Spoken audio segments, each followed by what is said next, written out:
This has got to be one of my favorite campaign chants of all time. I love this. Do we have it? Yes, here it comes. Yes, we can. Yes, we can. Yes, we can. I love that. Yes, we can. We can. We can. We can. We can do what? I don't even know what he's talking about, but we can do it. You know, shooting down a satellite? Yes, we can. Keeping our borders wide open? Yes, we can. Yesterday, people actually applauded when he blew his nose on stage. I'm not kidding you. Yes, we can do that, too.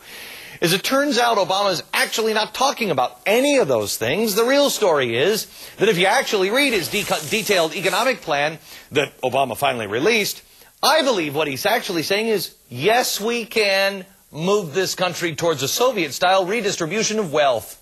That's exactly the kind of change I was hoping for. For example, yes, we can let the Bush tax cuts expire, resulting in a tax increase for millions of Americans, including the middle class. Yes, we can raise the top tax rate to near 40%, so Americans who create the most jobs will have to cut back with their expansion. Yes, we can raise tax rates on capital gains, dividends, death, and Social Security, so Americans can be restored to the glory of being some of the most highly taxed people in the world.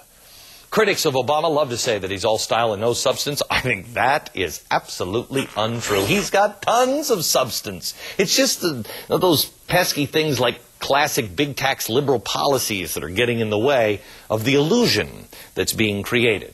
Stephen Moore is an editorial board writer who covers economic issues for the Wall Street Journal. Stephen, you've written an article. When does it come out? Tomorrow? Right. Okay. It's absolutely fantastic. Quickly take me through what Obama's tax plan is and what it's going to cost. Well, Glenn, I don't know if you remember the 1970s, that wonderful era of bell-bottom jeans and disco and gasoline lines. But it looks to me, as I read through Barack Obama's plan, he's talking about taking us back to the 1970s on economic policy. Stephen, do you remember the first time we met?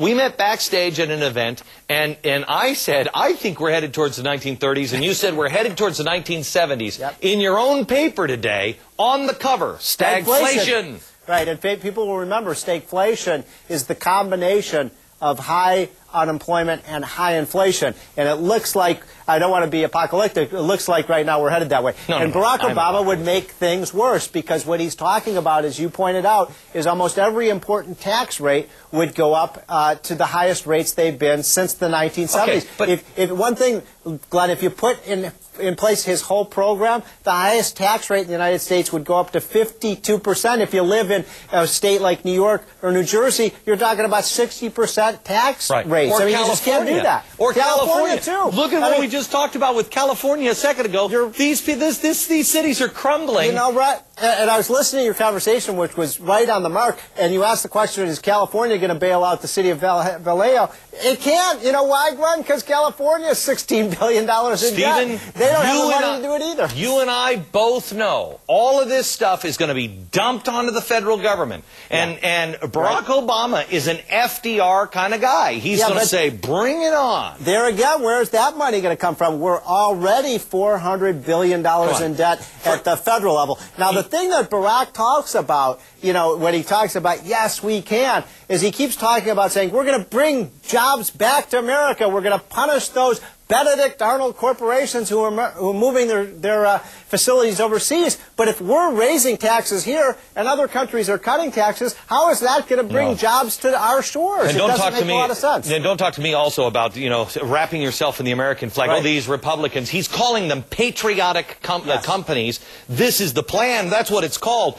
Real quick, could the Social Security caps coming off be the largest single tax increase in the history of our country? It could be, because you're talking about every dollar over $100,000 being taxed at this 12% rate. So you're talking about, you know, those firemen that you were talking about in Vallejo, they're going to have to pay a big Social Security tax on top of the money that they're already paying. Extra 10% tax right off the top. Stephen, thanks a lot. So much for helping the middle class. Yeah, I know.